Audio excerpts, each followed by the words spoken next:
히브리서 2장 1절입니다. 그러므로 우리는 들은 것에 더욱 유념함으로 우리가 흘러 떠내려가지 않도록 함이 마땅하니라. 선사들을 통하여 하신 말씀이 견고하게 되어 모든 범죄함과 순종하지 아니함이 공정한 보응을 받았거든 우리가 이같이 큰 구원을 등한히 여기면 어찌 그 보응을 피하리요.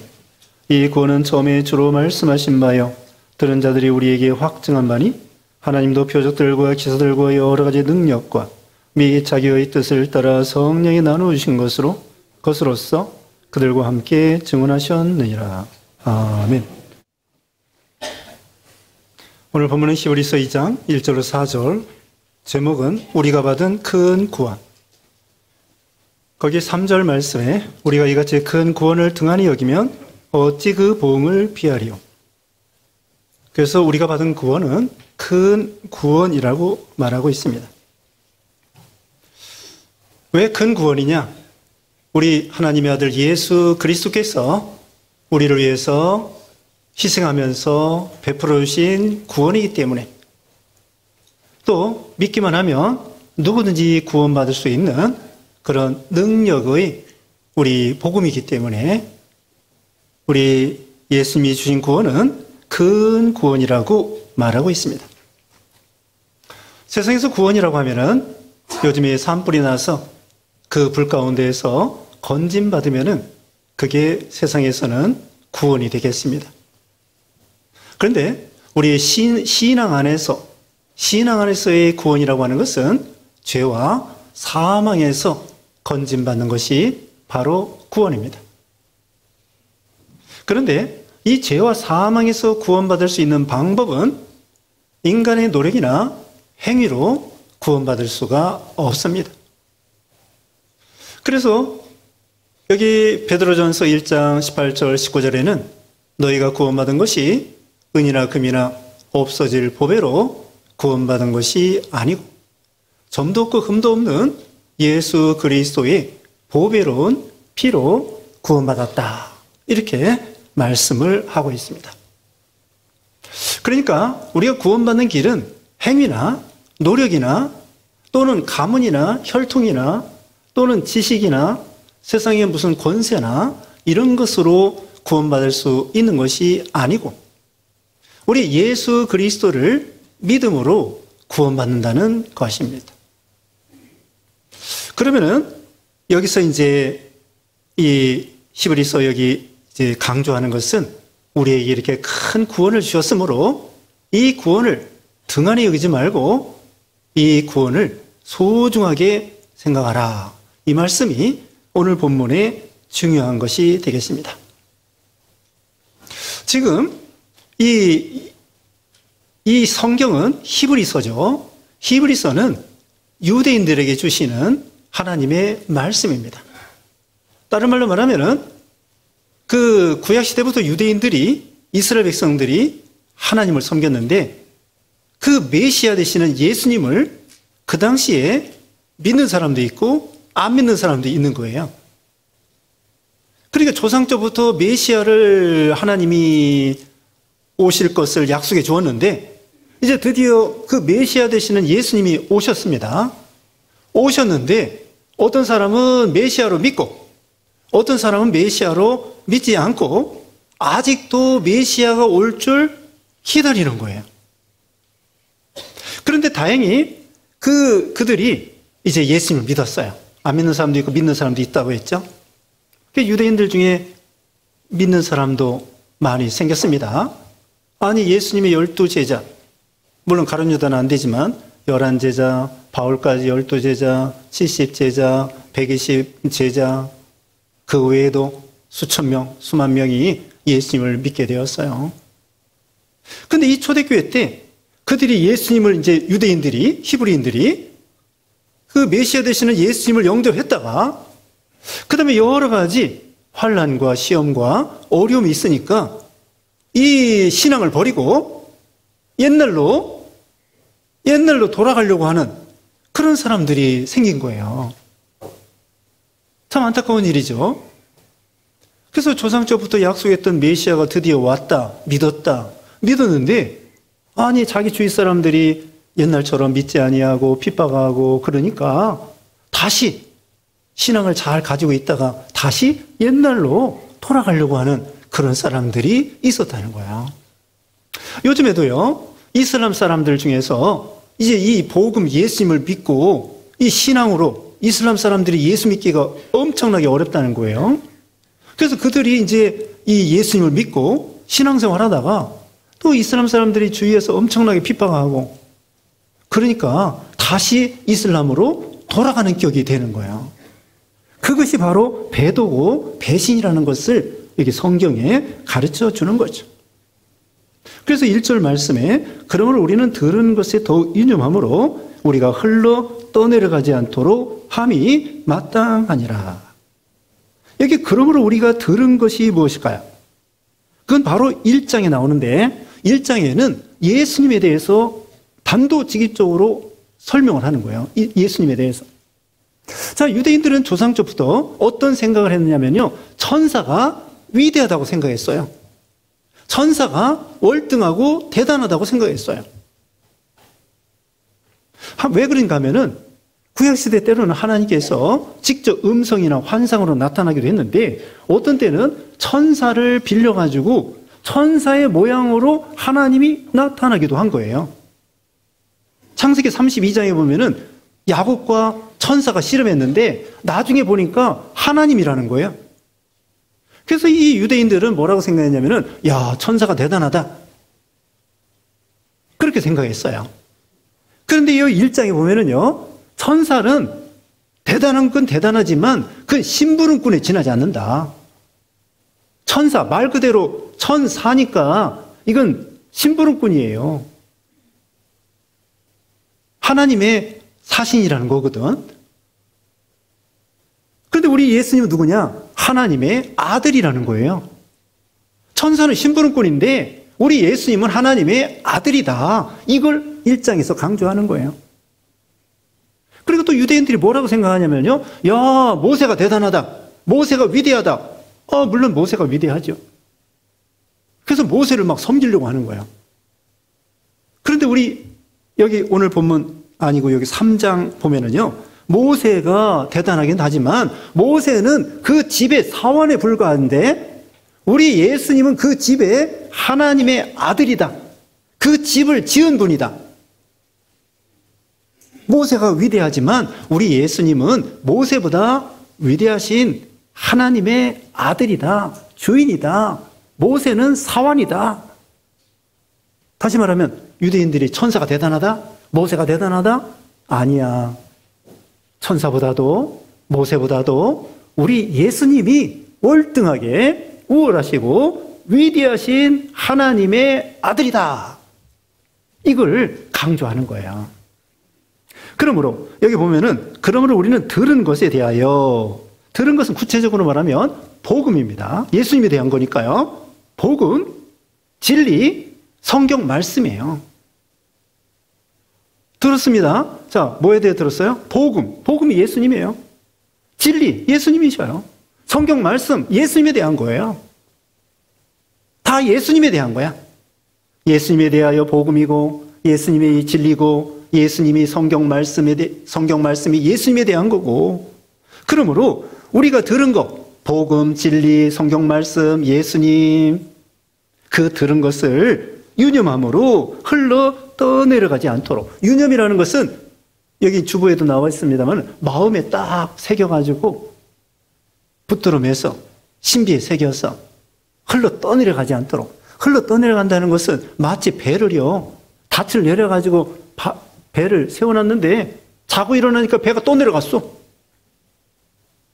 아니 제대로 딱 묶어놨어야 되는데 자고 일어나니까 또 내려갔어. 마찬가지로 하나님께서 우리에게 예수님에 대해서 복음, 진리, 성경 말씀을 우리에게 주셨는데 이 말씀을 마음에 딱 유념하지 아니하고 그만 흘러 떠내려 보내지 말라는 거예요. 흘러 떠내려 본다. 아니 이 귀한 것을 흘러 떠내려 보내면 어떻게 했습니까? 우리가 가진 진리의 말씀. 그래서 마치 이것은 흘러 떠내려보는 것이 이런 거예요. 마태복음 13장에 보면 씨 뿌리는 비유에 있어서 처음에는 길가에 떨어졌습니다. 새들이 집어먹었어요. 그 다음에 나중에 돌짝밭에 떨어졌습니다. 햇빛이 나니까 말라 비틀어졌어요. 그런데 옥토에 떨어지니까 30배, 60배, 100배 열매를 맺은 거예요. 그와 같이 하나님의 말씀을 듣고 그 말씀대로 순종하면은 그게 열매를 맺혀서 30배, 60배, 100배 열매를 맺는데 그 마음밭이 돌짝밭과 같고 마음밭이 길거와 같으면은 이 말씀에 대해서 거부하고 배척하고 싫다는 거예요. 그게 유실되는 거죠. 떠내려가면은 씨 뿌리나 많아요. 그와 같습니다. 그래서 베드로 후서 1장 21절에 이런 말씀이 있습니다. 의의 도를 안 후에 받은 거룩한 명령을 저버리는 것보다 알지 못하는 것이 도리어 그들에게 나으니라. 의의 도를 안 후에 명령을 저버리고 그냥 고의적으로 이 하나님 말씀을 버리는 것보다도 차라리 처음부터 모르는 게 낫다. 왜냐하면 개가 토했다가 또 먹고, 거기 22절에 나와요. 돼지가 씻었다가 또 거기 또 더러운데 굴러버리고. 그런 식으로 된다는 거예요. 우리가요, 음식을 먹었으면은 그걸 소화를 시켜서, 어때요? 소화를 시켜서 그게 피가 되고 영양분이 되고 그래야 되는데, 음식을 먹고, 이게 소화가 안 돼가지고 토하고 설사하고 그러면은 오히려 몸에 손해가 되는 거예요. 차라리 안 먹었어야 돼. 음식을 먹고 토하고 설사하면은 안 먹은 것보다 더 못하다고요. 진리의 말씀을 받은 다음에 그걸 잘 소화를 시켜서 마음에 새기고 그 말씀대로 순종하고 만들어지고 생명을 삼고 피와 생명을 삼아야 되는데, 그걸 갖다가 그냥 소홀하게 이 귀한 말씀을, 예수님에 대한 말씀을 그냥 흘러 떠내려 보낸다? 그러면 그것이 얼마나 그것이 손해가 되겠느냐. 하나님 말씀을 고의적으로 버리는 격이 되는 거예요. 그래서 다시 말씀드리면 이 히브리 유대인들 중에서 신앙으로 기독교 예수님에 대해서 분명히 믿은 다음에 다시 옛날로 돌아가면은, 믿기 전에 그런 식으로 돌아가면은 그것이 얼마나 심각하겠는가, 그것을 여기서 강조하는 것이죠. 그 다음에 이 복음, 예수님에 대한 이 진리에 대하여, 이것은 보통 이 복음이 아닙니다. 여기 이제 뒷부분을 우리가 보겠습니다. 3절 먼저 봅니다. 우리가 이같이 큰 구원을 등한히 여기면 어찌 그 복음을 피하리요. 하반절. 이 구원은 처음에 주로 말씀하신 바요, 들은 자들이 우리에게 확증한 바니. 4절. 하나님도 표적들과 기사들과 여러 가지 능력과 및 자기의 뜻을 따라 성령이 나누신 것으로서 그들과 함께 증언하셨느니라. 이 복음은요, 어떻게 주었느냐? 삼일째 하나님이 너희에게 주셨다는 거예요. 그 네 가지가 나옵니다. 첫째, 주님으로 말씀해 주셨습니다. 두 번째, 들은 자들, 사도들, 들은 자들이 또 너희에게 증거해 주었습니다. 세 번째로는 하나님이 표적과 기사를 통하여 보여줬습니다.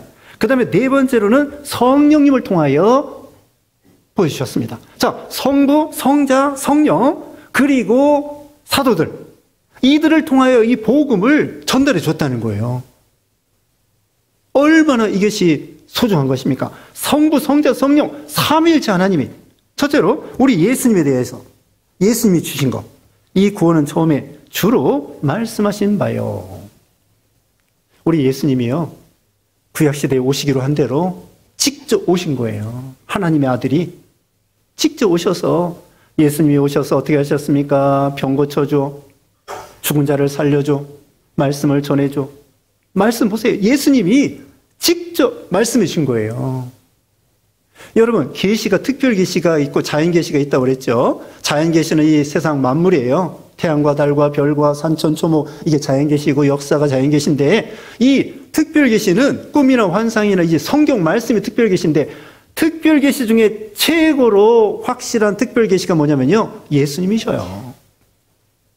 예수님이 직접 오셔가지고 구체적으로 말씀해 주셔, 병 고쳐 주셔, 죽은 자를 살려 주셔, 빵 5개 물고기 2마리로 5,000명 먹여 주셔, 예수님이 또 제자들의 발을 씻겨 주셔, 마침내 십자가에 죽으시고, 예수님이 하나님의 아들이고 우리 구주가 되신 것을 너무나 확실하게 보여주신 거예요. 난 놓고 기억자도 모른다는 거 있죠? 네? 난 놓고 기억자도 몰라. 명약관학. 우리 눈에 바로 앞에 불 보듯이 너무나 확실한 이 예수님에 대하여. 예수님에 대하여 믿을 만한 그것을 너무나 확실히 보여준 거예요. 여러분, 예수님 병 고쳐줄 때예요. 자, 세상의 의사들은요, 감기도요, 약도 일주일 먹어야 되고 요새 감기가 독해졌어요. 그래서 어떤 분은 막 2주간 이렇게 감기 걸려. 세상 의사들이 감기도 제대로 못 고쳐. 근데 우리 예수님은 고질병, 중풍병, 또 안진뱅이, 맹인, 또 뭐예요? 나병, 심지어는 죽은 자를 살리는 것도 즉시로, 고질병을요, 예수님은 즉시로. 이것이 바로 예수님이 하나님의 아들이라는 것이 증거되는 거예요. 누가? 여러분 그럴 수 있어요? 석가모니가 할 수 있나? 석가모니가 죽을 병 살릴 수 있냐고. 석가모니가 할 수 있나? 마호메트가 할 수 있나? 공자, 맹자가 할 수 있나? 우리 소크라테스가 할 수 있나? 세상 성인 군자들이 할 수 있나? 진시황이 할 수 있나? 병도요 그렇게 쉽게 못 고친다고. 그런데 어떻게 죽은 사람을 살릴 수가 있겠습니까? 예수님은 죽은 사람을 3번이나 살려줬어요. 그리고 예수님이 직접 말씀해 주신 거 보세요.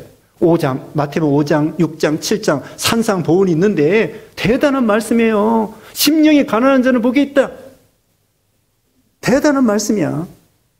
세상에서는 부자가 복이 있다. 성경에는 심령이 가난한 자가 복이 있다. 한 구절 한 구절. 오른편 뺨 때리면 왼편도 돌려대라. 세상에 이런 말씀이 어디 있어요? 예수님은 대단한 말씀이야.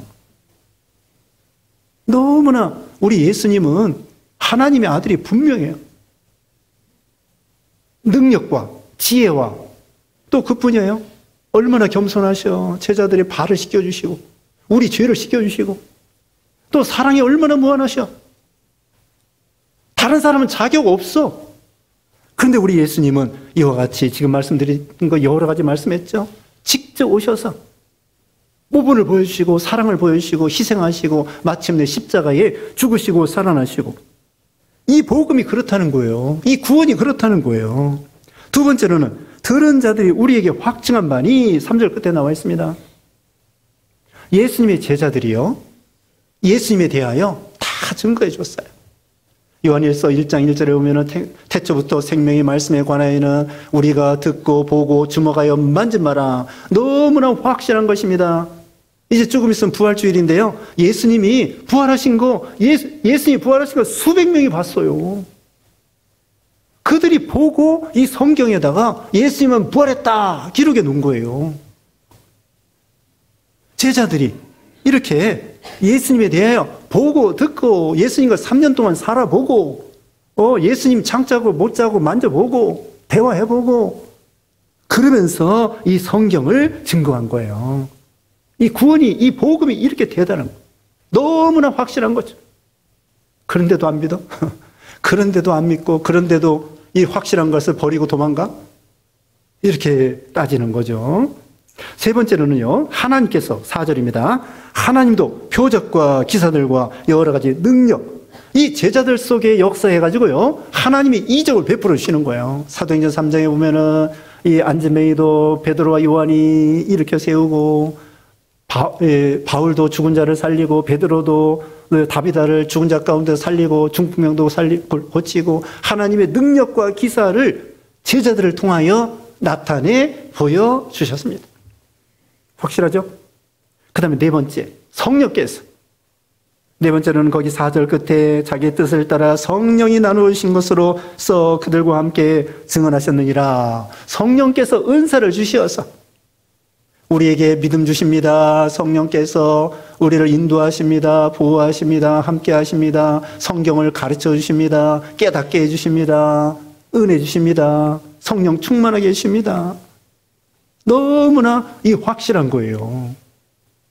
자, 이와 같이 성부, 성자, 성령께서 또 예수님을 통하여 직접 들은 그 제자들을 통하여 성경을 기록해 놓고 또 우리에게 가르쳐 주시고 성령님을 통하여 너무나 이것은 확실하고 진실하고 대단한 것입니다. 이 복음이 이와 같은 거예요. 그리고요, 이 복음은요, 이 율법보다 대단한 것입니다. 율법이 이제 모세를 통하여, 천사를 통하여 주셨다고 했습니다. 2절 봅니다. 천사들을 통하여 하신 말씀이 견고하게 되어 모든 범죄함과 순종하지 아니함이 공정한 보응을 받았거늘. 하나님께서 구약시대에는 천사를 통하여, 모세를 통하여 우리에게 구약시대에 율법을 주셨어요. 천사가 모세를 향하여, 또 모세가 그 성경을, 율법을 기록하여 그 구약시대의 사람들에게 이 율법을 주셨어요. 근데 그 율법을 어겨도 하나님 앞에 공정한, 공평한 보응을 받았다는 거예요. 구약시대의 율법을 어김으로 하나님 앞에 책망받고 벌받은 사람들이 많습니다.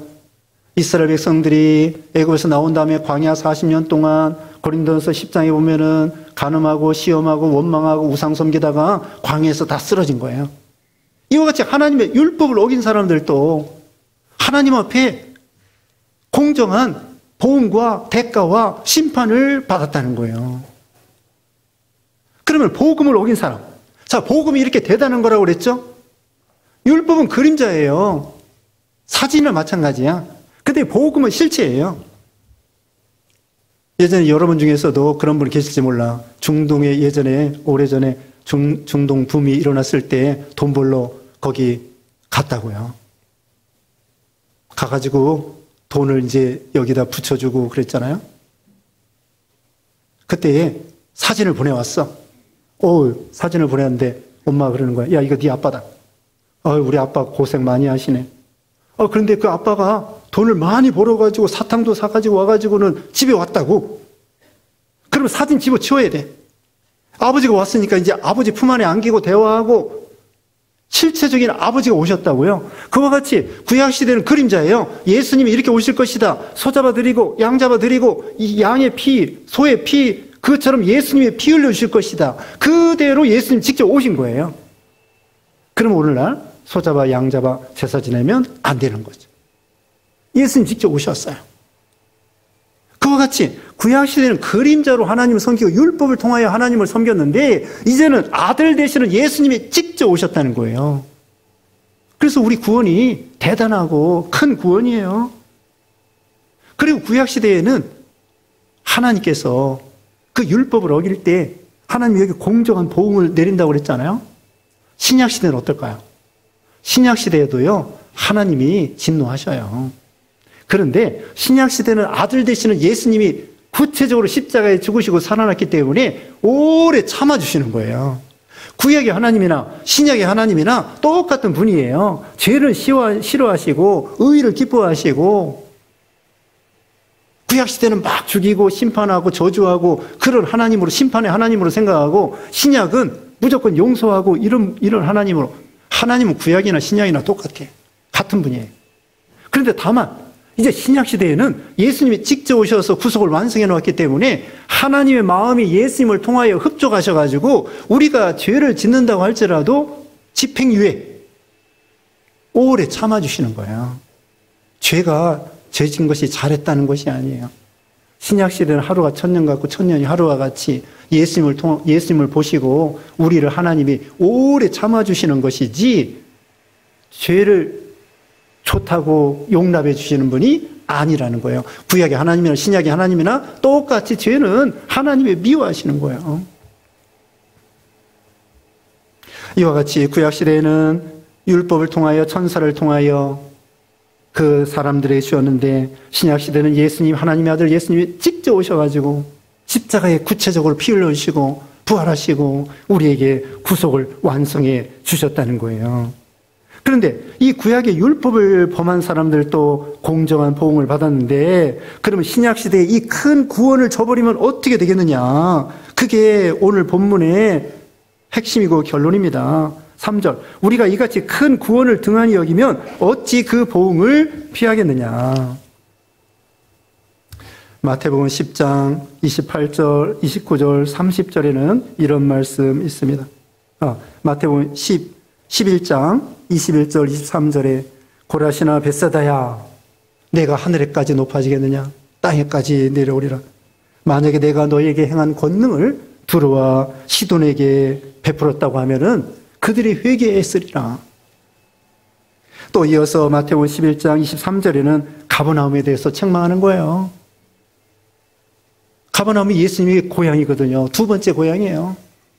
근데 그 사람들에게 예수님께서 많은 은혜, 권능을 베풀어 줬어요. 그런데도 예수님을 믿지 아니하고 예수님을 거부하는 거예요. 가버나움아 내가 그렇게 하늘에까지 높아지겠느냐? 음부까지 낮아지리라. 너에게 행한 권능을 소돔에게 행했으면은 그 소돔이 오늘날까지 견딜 수 있었으리라. 예수님을 배척한 죄가 얼마나 큰 것인가를 이렇게 하나님께서 직접 예수님이 오셔서 이렇게 예수님이 희생하시고 사랑하시고 권능을 베풀었는데 그걸 믿지 아니하고 거부하고 배신하고 도망가? 그 벌이 얼마나 크겠는가. 고린도전서 16장 22절에 이런 말씀이 있습니다. 고린도전서 16장 22절에 믿은 만일 누구든지 주를 사랑하지 아니하면 저주를 받을지어다. 아니 신약 성경에 이런 무서운 무서운 벌이 나와요? 고린도전서 16장 22절에 만일 누구든지 주를 사랑하지 않으면 저주받는데 얼마나 무서운 말입니까? 그럼 하나님 우리에게 저주받으라고 이렇게 했을까요? 아닙니다. 사랑의 하나님이십니다. 지난 시간에 말씀했습니다. 주님께서는 우리 인생으로 하여금 고생하고 근심하게 하는 것이 본심이 아니다. 하나님이 뭐가 부족해서 우리를 괴롭히고 죽이고 심판하고 싶어 하시겠습니까? 그럼 왜 예수님을 사랑하지 않으면 저주를 받는다? 왜 그럴까요? 배은망덕 했기 때문에 그래요. 따져봅시다. 어떤 사람에게 10만 원을 적선해 줬어. 10만 원. 10만 원을 적선해 줬는데 이 사람이 받아먹고 잘라먹고 도망갔어. 근데 어떤 사람에게 10억을 줬어. 10억을 줬는데 이 사람도 또 잘라먹고 도망갔어. 어떤 게 더 배은망덕해요? 10억을 받은 사람이 그렇게 10만 원 받은 사람보다도 10억을 받아서 얼마나 큰 은혜 받았는데 그걸 잘라먹고 도망가? 그러니까 그 배은망덕한 것이 얼마나 큰 거냐 이거야. 구약시대에 하나님 앞에 불순종해도 벌을 받았는데 신약시대에 예수님이 직접 오셔가지고 그렇게 사랑을 베풀었는데 그걸 거부하고 배신하고 도망가? 그 벌이 그 하나님의 그 은혜가 얼마나 큰 걸 모르고 그 배은망덕한 거죠. 다른 교회에 있을 때 이런 사람이 있었습니다. 자기 조카가 자기가 큰 집인데 시골에서 작은 집 조카를 데려다가 공부시켜주고 밥 먹여주고 그랬는데 있잖아요. 나중에 보니까 그 큰어머니가 그 작은 집에 조카를 데려다 키웠는데 서울 데려다가 그 녀석이 글쎄 그 큰엄마가 조금 뭘 좀 서운하게 했대. 그분이 이제 우리 교인인데 다른 교회 다닐 때 그 교인인데 좀 서운하게 했다고 입 싹 닫고 연락도 안 하고 그렇다는 거예요. 서운하다고. 아니 자기 자식처럼 요즘은 그런 사람 없어요.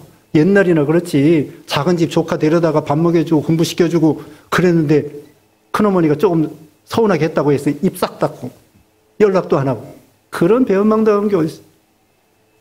은혜를 많이 받으면 받을수록 더 감사하고 더 하나님께 감사하고 의지하고 충성하고 그래야 되는데 신약시대에 이런 큰 은혜를 받았으면서도 그 하나님을 버리고 도망가면 그 벌이 어떻겠는가. 여기 제가 읽어볼게요. 들어보세요. 여기 10장 28절에 이런 말씀이 있습니다. 모세의 법을 폐한 자도 두세 증인으로 말미암아 불쌍히 여김을 받지 못하고 죽었거든. 10장 29절입니다. 하물며 하나님의 아들을 짓밟고 자기를 거룩하게 한 언약의 피를 부정한 것으로 여기고 은혜의 성령을 욕되게 하는 자가 당연히 받을 형벌을 얼마나 더 무겁겠느냐 너희는 생각하라. 네, 모세의 법을 폐해도 참 불쌍히 여김을 받지 못했는데 하물며 하나님의 아들을 거부하고 짓밟고 불신하고 부정하고 그 벌이 얼마나 크겠는가. 그러므로 여기 있는 말씀대로 결론은 그것입니다. 우리가 이제까지 바른 복음, 진리, 예수님에 대한 이 말씀을 흘러 떠내려 보내지 말고 하나님께서 주를 사랑하지 않는 자는 저주를 받는다는 것은 저주 받으라는 것이 아니에요. 그만큼 하나님이 무한한 사랑을 베풀었는데 왜 어찌하여 그 사랑을 거부하고 불순종하고 죄악으로 세상으로 나가느냐 이거예요. 그 하나님의 사랑으로 믿음을 지키라는 거예요.